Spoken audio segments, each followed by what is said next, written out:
ഈ വീഡിയോയ്ക്കുള്ളിൽ എന്താണ് ഇത്ര വലിയ കണ്ടന്റ് എന്ന് ചോദിച്ചാൽ അതെനിക്ക് പറയാൻ അറിയില്ല. പ്രകൃതിയെ സ്നേഹിക്കുന്നവരെ സംബന്ധിച്ച് എന്തെങ്കിലുമൊക്കെ കാണും ഇതിനകത്ത് ആസ്വദിക്കാനായിട്ട് കേട്ടോ. ഈ കണ്ടന്റുകൾക്കും സ്റ്റോറികൾക്കും ഒക്കെ ഉപരിയായിട്ട് ഇതിനകത്തൊരു പരിഗണനയുണ്ട്, ഒരു സഹോദരൻ്റെ സ്നേഹമുണ്ട്. എന്നെ പെങ്ങളേന്ന് വിളിക്കുന്ന എൻ്റെ ഒരു ആങ്ങള. സ്പാറൂസ് വേൾഡ് സുധിയുടെ ഹസ്ബൻഡ് രജിഷൻ ബ്രോ ചെന്നൈയിലേക്ക് പോയപ്പോൾ ട്രെയിനകത്തിരുന്ന് പകർത്തി കുറച്ച് ദൃശ്യങ്ങളാണിത് കേട്ടോ. അവർക്ക് വീഡിയോ എടുക്കുന്ന കൂട്ടത്തിൽ എനിക്കും വീഡിയോ എടുത്ത് അയച്ച് തന്നിട്ട് പെങ്ങളെ ഞാനൊരു വീഡിയോ എടുത്ത് അയച്ചിട്ടുണ്ട്, പറ്റിയാൽ അതൊരു ഷോട്ട് ആക്കിക്കോ കേട്ടോ എന്ന് പറഞ്ഞപ്പോൾ എനിക്ക് വല്ലാത്ത സന്തോഷം തോന്നി. കാരണം ശ്രുതിക്ക് വീഡിയോ എടുത്ത് അയക്കുന്ന കൂട്ടത്തിൽ എൻ്റെ ആങ്ങളെ എന്നെയും പരിഗണിച്ചല്ലോ എന്നൊരു സന്തോഷം തോന്നി. നമ്മുടെ ഈ ചാനൽ തുടങ്ങിയിട്ട് ഇപ്പം കുറേ നാളായല്ലോ.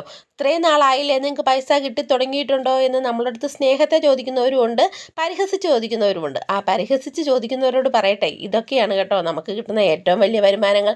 നമുക്ക് പൈസയ്ക്ക് ആവശ്യമില്ല എന്നല്ല, പൈസയ്ക്ക് വേണ്ടി തന്നെയാണ് നമ്മൾ ചാനൽ തുടങ്ങിയത്. പക്ഷേ ആ പൈസയ്ക്കും മറ്റെന്തിനെക്കാട്ടി ഉപരിയാണ് ഇങ്ങനെ കുറേ സ്നേഹബന്ധങ്ങൾ. ഇതൊക്കെയാണ് ലൈഫിലെ ഏറ്റവും വലിയ സമ്പാദ്യങ്ങളും സന്തോഷങ്ങളും.